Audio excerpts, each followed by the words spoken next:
In the Gilded Age, William H. Branch Sr. was a central figure in Hartwick, New York. He was a merchant tailor, the town's postmaster, and a justice of the peace, roles that made him a constant presence in local civic life. His family tree reflected the era's harsh realities and high expectations. William's first wife died at 31, leaving him with a son, Herbert. His second wife, Elizabeth, was seminary educated and gave birth to William Jr. and a daughter, Adelaide. These three were the heirs to a prominent local name. The family's identity was tied directly to their business. Every member of the household lived and worked in a frame house in the center of town that served as both a residence and the Branch tailor shop. This interior view of a 19th century tailor shop shows the public nature of that life. Because the Branches manufactured clothing for the entire community, their private world was constantly open to clients, neighbors, and local officials. For decades, the shop stood as a symbol of permanence in Hartwick. But in the winter of 1890, the family's stability was suddenly interrupted. At 65, William Sr. suffered a severe attack of influenza that left him physically weak and deeply depressed. And at 3 o'clock on a Wednesday morning, he walked to his barn and took his own life. The suicide of the town's most respected merchant was a public scandal. For his daughter Adelaide, it was a personal rupture that occurred when she was only 17 years old. The family had little time to recover. 3 years later, Adelaide's mother, Elizabeth, died following a long and agonizing struggle with cancer. The three siblings were left to manage a fractured estate. They were now orphans living under the constant observation of a community that remembered their father's violent end. With the death of both parents, the foundation of the Branch family was gone. To survive the aftermath, each of the three children chose a different, conflicting path. Herbert, the oldest son, responded by attempting to maintain the status quo. He tried to preserve the family's position by stepping directly into his father's old shoes. He took over the tailor shop, assumed the role of postmaster, and stayed in Hartwick for the rest of his life. He essentially cast himself as the new guardian of the family's local standing.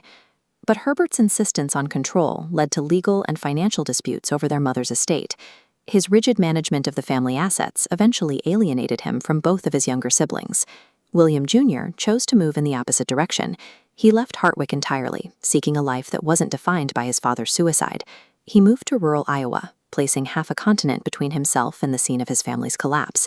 In Iowa, William rebuilt his life as a school principal. He focused his energy on his students and his new community, successfully separating himself from the Branch legacy in New York. While Herbert stayed to guard the family's physical property in Hartwick, William chose a permanent exile to ensure he would never have to return. Adelaide took the most radical path of all. She rejected the traditional roles of marriage and motherhood that were expected of a woman of her class. After seeing her own family destroyed by illness and trauma, she viewed domestic life as a source of pain. She never married and never had children. Instead, she spent years living secretly in the law office of a married attorney, Melvin Couch. She lived in a small hidden room, effectively vanishing from public view for years. These industrial printing presses eventually brought her secret life to an end. When Couch died in 1913, Adelaide was discovered, and her private history was turned into a national scandal by the sensationalist press. In the wake of that exposure, Adelaide began to write. She published defenses of spinsterhood, arguing that women could find fulfillment and autonomy outside of the traditional family unit. Her final act of survival was to erase her own name. She legally became Mary Douglas, severing all public ties to the Adelaide Branch identity that had caused her so much shame. By adopting a pseudonym, she ensured that the Branch family history could no longer be used against her. She chose to live as a ghost rather than remain a victim of her father's legacy. Decades later, the final records of the siblings' lives show how completely the family had scattered. Herbert died in Hartwick in 1929. He was still surrounded by the family's business and land, but he had spent his final years utterly estranged from his sister. William died in Iowa in 1939. He was remembered as a respected educator, having lived a full life entirely removed from his ancestral home in New York. This massive Manhattan hospital is where Adelaide's story ended in 1948. She died at 74. known to the city only as Mary Douglas.